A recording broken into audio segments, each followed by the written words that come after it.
Well, howdy. Well, now, ain't that handy? That, Paul? Way the road takes a bend in here, runs right by the front door. No, Mr. Clampett, this is your driveway. It goes with the house. Is this thing a highway? Oh, yes, indeed. It was built by John Barrymore, one of our finest actors. Pretty fair stonemason, too. Hey, Jed! This here is dandy soil. Fine, Granny. We'll commence plowing tomorrow. But this is Beverly Hills. Dirt is dirt. Yes, I know, but why don't we look around inside, eh?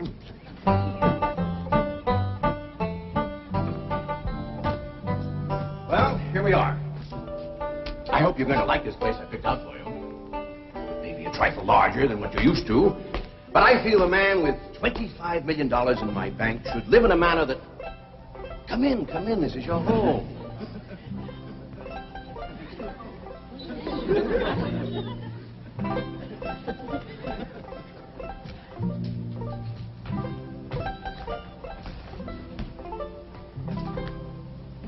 As I say, it may be a bit more than you're used to, but I'm sure you'll be comfortable.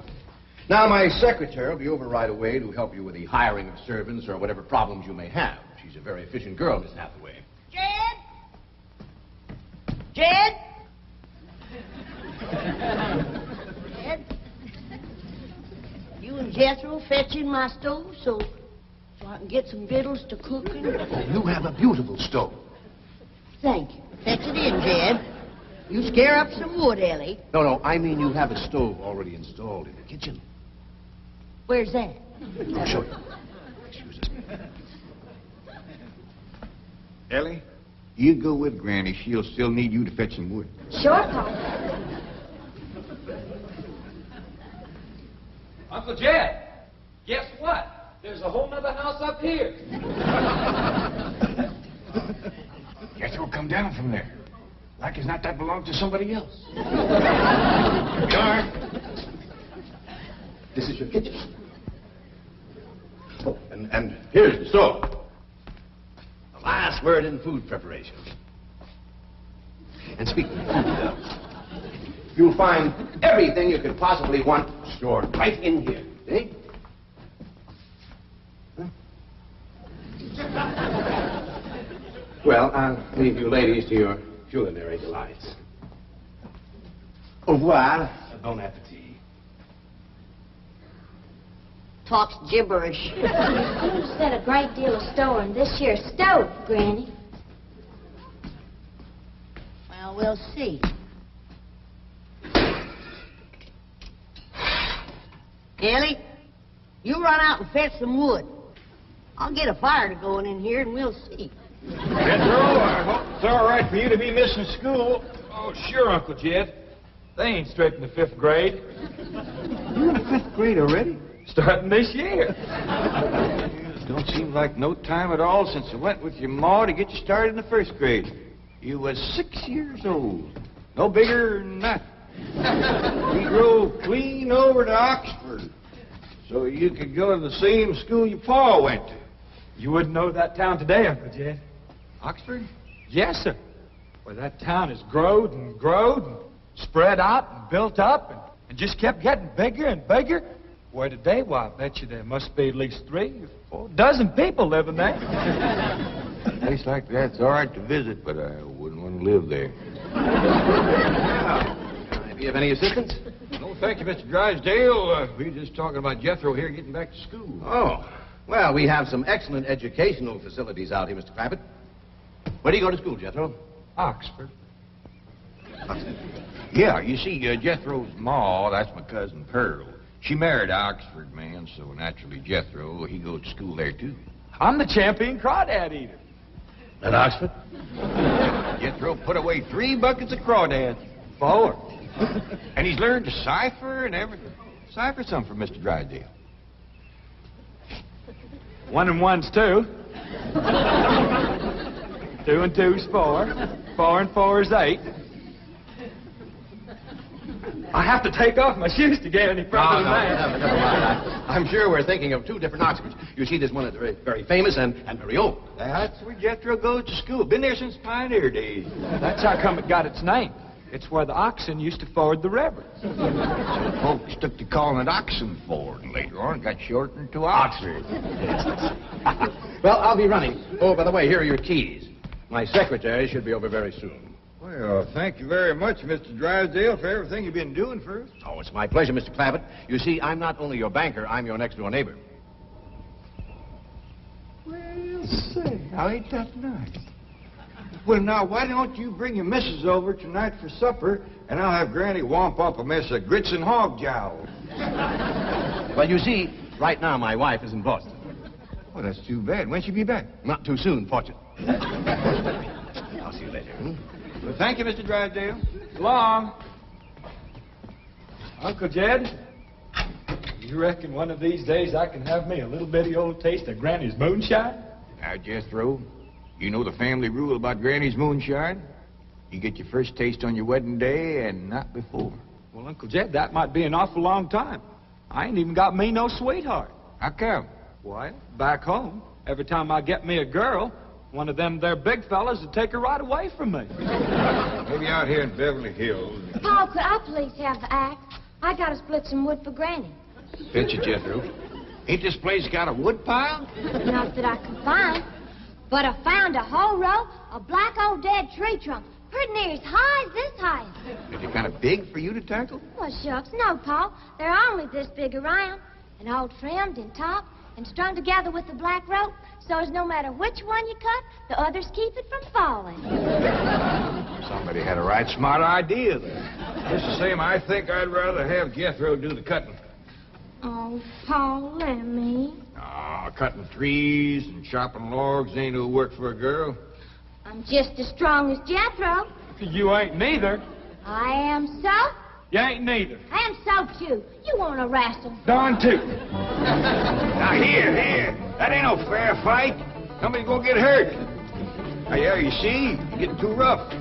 Jethro. A person can get crippled from a hold like that. Get up from there. I can't, Uncle Jed.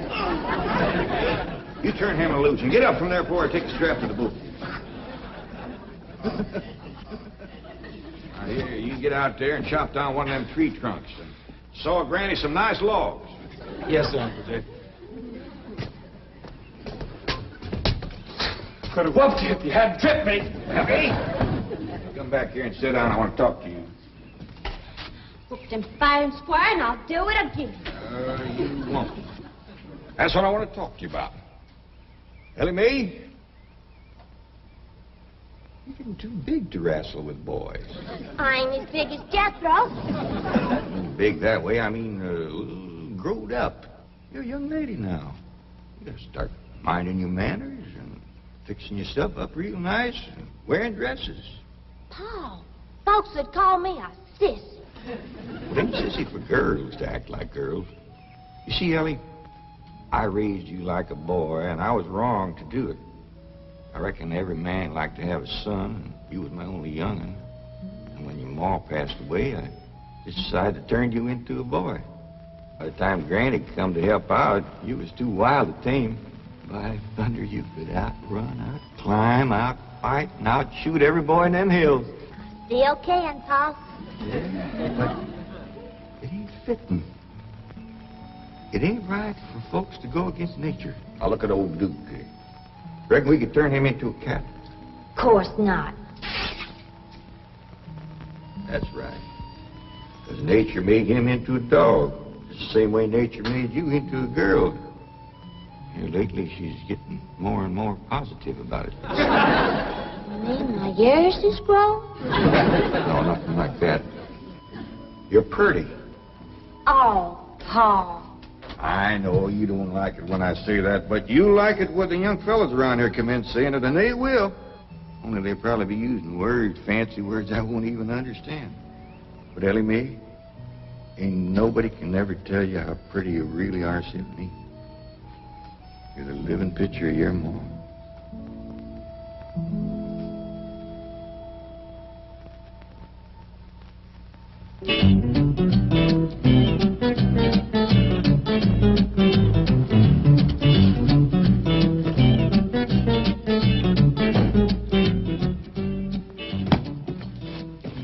You still here? here? I thought you were going up to the Clampett estate. I didn't think it prudent for us both to be absent simultaneously. In the event of crises... The only crises you have to worry about right now is keeping Mr. J.D. Clampett happy. Now get up there. Tell me, how did you like the flamingos? What flamingos?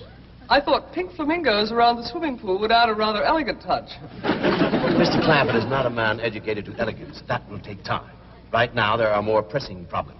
Of course, getting settled, the servant problem. Well, whatever they are, just get up there and solve them. Now, J.D. Clampett is this bank's largest depositor, and I'm making his satisfaction your responsibility. I accept the mantle of responsibility with which you have cloaked my shoulders. And I shall so conduct myself that if this great financial institution shall last 1,000 years, people will still say, this was their finest hour. Handy wood, all right. Got a lot of pitch and tar in it. Ought to burn real good. Yeah. That flimsy grate holds up. Granny, this is top of that tree trunk. You want I should split it up too? No, just leave it outside. Yes, sir. This place ain't even got a wood box. Yeah, folks don't need much wood out here. Remember what Pearl says? It don't get cold. Yeah, I remember. It might not get cold in the day, but it sure freezes solid at night. How you know? I show you how I know. Every bit of food in this here storage bin is frozen harder than a rock. Yes. Look.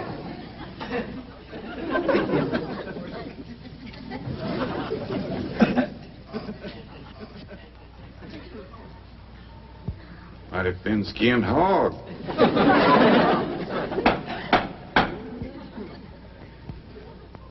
But I'll be doggone. Take me 2 days to thaw out that ham before I can ever cook it.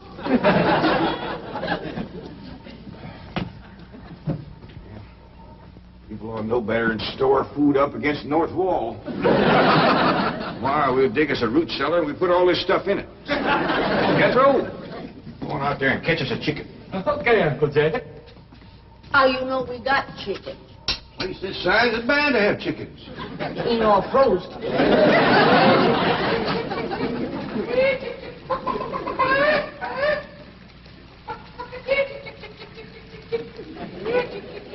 Chick, chick, chick, chick, chick, chick, chick.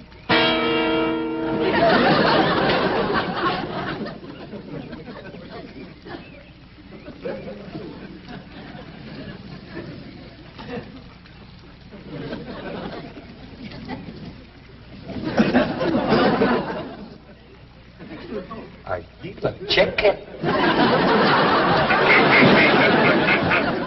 Here's that bucket. You want it? You take it, Ellie. See if you can find a creek. I gotta have some water. You want a pump on this place? It ain't even got a well. Uncle Jed, Uncle Jed. Yeah, boy, did you find a chicken? I found something. I ain't sure if it's a chicken, a goose, a duck, or what. Where is it? I couldn't catch it. That thing can outrun a jackrabbit. There ain't no goose or duck. Must be a chicken. If it is, Ma was right about things growing bigger out here. That thing was this high. A chicken? Ah, Jethro. Honest, it's got legs this long. Dibby's on the drumstick. Drumstick ain't much. Whoever gets that neck is eating from now on. It commences here and runs plumb up to here. Jethro, you ain't forgot what I said about Granny's jug of liquor. I ain't been to Granny's jug. You have your in first. Honest, cross my heart. Where'd you see this chicken? Down by the cement pond. Cement pond. Uncle Jed, that pond is the fanciest thing you ever did see. Why, they are steps. So's the cattle can walk right down into it and get a drink. And up at one end, there's a lady standing there made out of rock. And she's a-pouring water out of a jar right into that cement pond. Oh. Well, that's how come that big old pink chicken to get away from me. Flew right over the top of that there rock lady, landed in that pond, and swam like an otter. Just flapping them big old pink wings and hollered. What color did you say that chicken was? It's pink. Ain't I told you that stuff would stunt your growth? Miss Granny, I didn't touch a drop. You and me is going to the woodshed. Jethro, you swear to be telling the truth? So help me, Jefferson Davis. You take your hat off when you speak of the president. He ain't president no more. my kitchen. Now, Jethro, you and me is going back out there and corner that chicken. Granny, you get your fire to going. Ellie Mae, you sweep up out front and keep your eyes open for that Miss Hathaway. I'm counting on her to take you in hand and get you in the right kind of clothes. Come on. Chicken.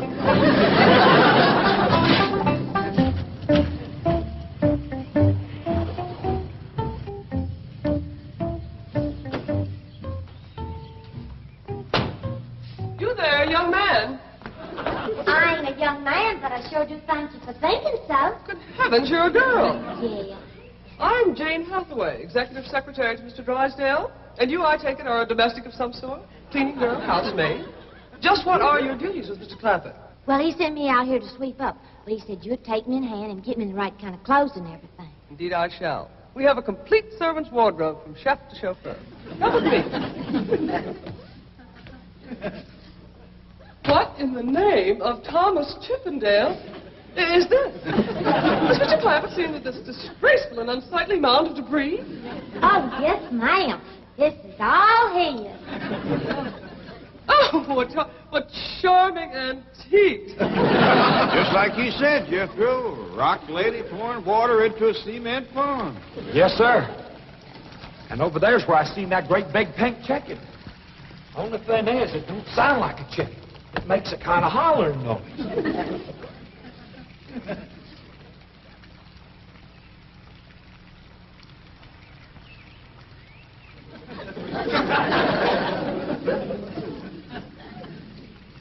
Reckon you'd make a hollering noise, too, if you was to lay an egg like that. Man, oh, man. That's what I call an egg. And you won't have to worry about food now. Wait till she cooks this.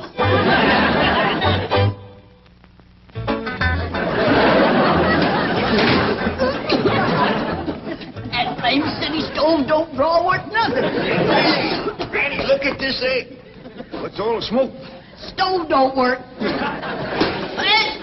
Probably just a stuffed-up flue. Ain't got a flue. Ain't even got a stovepipe. Well, I'll get the shovel and a hoe and rake it out of there. Here, you keep this egg.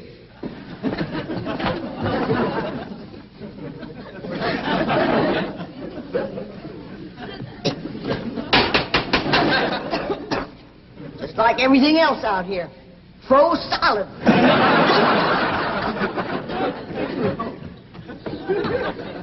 Really, my dear, you look quite charming. Well, I feel like a dead blamed fool. Oh. Just a moment. Yes, sir. Now I'll be right back. Oh, that was my pa. I take it he's a gardener. Oh, yes, ma'am. Pa just can't wait to commence gardening. Perfect. However, as though I admire his enthusiasm, I must forbid him access through the main entrance. Now, tell me about the rest of the staff. Is there a chauffeur? A what? Someone who does the driving. Oh, yes, ma'am. That's Jethro. Of course, I don't reckon he can stay around very long. He's got to get back to Oxford and go to school. Oxford? He attends Oxford University? Well, he just calls it school. Pa went to school there, too. Oh, yes. Old school time. Great pride, those Oxford men. Sorry I couldn't stop before. Granny was having trouble in the kitchen. Pa, do I have to wear this here stuff that Miss Hathaway... No, there can be no appeal from Mr. Clampett's orders. Thank you, ma'am. Glad to see you taking a firm hand. Ellie Mae, that's right pretty. Makes you look taller. She's got me walking on pegs. We'll run in and show Granny. And get rid of those old clothes, dear. Granny, I presume, is the cook. Yes, ma'am, but she ain't too happy about it right now. I shall deal with her directly. Now, let's see. Maid, gardener, cook, chauffeur. Oh, I understand Jethro is an Oxford man. You bet he is. I'm quite anxious to meet him. Don't blame you. Fine-looking young feller. Single, too. And he's on the lookout for a girl. I am only interested in the intellectual rapport which I would naturally have with an Oxford man. I presume you went to Eton as a boy. If I know Jethro, he went to Eton the minute he was born. Yes, of course. I suppose his father matriculated him. I kind of think maybe it was his ma. Oh, well, no matter. At any rate, He's an eating man. That he is. Matter of fact, Jethro won the eating championship. Oh, marvelous. What was he champion of? Eating. Yes, I know. But what was it? Cricket? Oh, no, it was crawdad. I don't think even Jethro would eat crickets. I was referring to the game of Kid, Kid, where's the axe? I bet you, Granny, you talk to Miss Hathaway. And just why does Cook need an axe? I've hit this with everything I could lay a hand to. I even whomped it with an iron skillet. You are supposed to hit it with a croquet mallet. All right, where is it? I don't think I'll tell you. There is a time for work and a time for play. Now then, what are we cooking for Mr. Clampett? Well, I don't know what you're cooking him, but if he wants any victuals from me, somebody better shoot a possum. Possum? You got a better idea? But of course, a nice big fluffy souffle. All right. You shoot it and you skin it. You don't even know what a souffle is. What kind of a cook are you? I'm a cook with a stove that don't draw, food that throws solid, chickens that can't be caught, eggs that can't be broke, and a smart alecky city woman telling me my business. That's what kind of a cook I am. Mind your tongue, little woman. I can have your job. You sure can, and the sooner the better. Jethro's coming, and just wait till you see what he's got. Thank heaven. Now I can have an intelligent conversation. Look, Granny, I caught that big chicken. I hope it ain't as tough as its egg. That is a flamingo. Oh, no, ma'am. That's my nephew, Jethro. Jethro, say hello to Miss Hathaway. I didn't mind him. That's the big dangest chicken you ever did see. You go to school at Oxford? Yes, ma'am. I'm in the 5th grade. Stop bragging and wring that chicken's neck. Ellie Mae! No, stop, you Barbelli. Don't harm one feather of that beautiful bird. I've taken just about as much as I'm going to take from you. Yeah, Granny. Ellie, you get the fire going under the big kettle outdoors. Young lady, where is your maid's uniform? I ain't going to work. Oh, yes, you are. No, I ain't. Oh, yes, you are, if I must subdue you forcefully. I wouldn't try Hey, that. no! No! Tried to tell you. I'll settle on her, Ellie. You get the fire to go. Now, here, Granny. Come on, let her up. Get off of her. You are discharged! All of you! That! Fired! I am the most incompetent, insubordinate, belligerent group of domestics it has ever been my misfortune. Hathaway! Ah, Chief! You're just in time to help me take disciplinary action. You're fired. I've already told them. Not them, you. These people are the Clampetts. Clampett? Yes, that's right. Now go back to the office and pick up your severance pay. You're through. Now, Mr. Drysdale, hold on a spell. I reckon there's been a kind of a misunderstanding. But this little lady's been a right big help to us. Why, she fit in just like one of the family. Matter of fact, her and me is going out hunting. Ain't that right, Miss Hathaway? Yes, indeed. Yeah. Jethro, you can take that pink chicken back out to the cement pond. We're going out and shoot us a nice big fluffy souffle.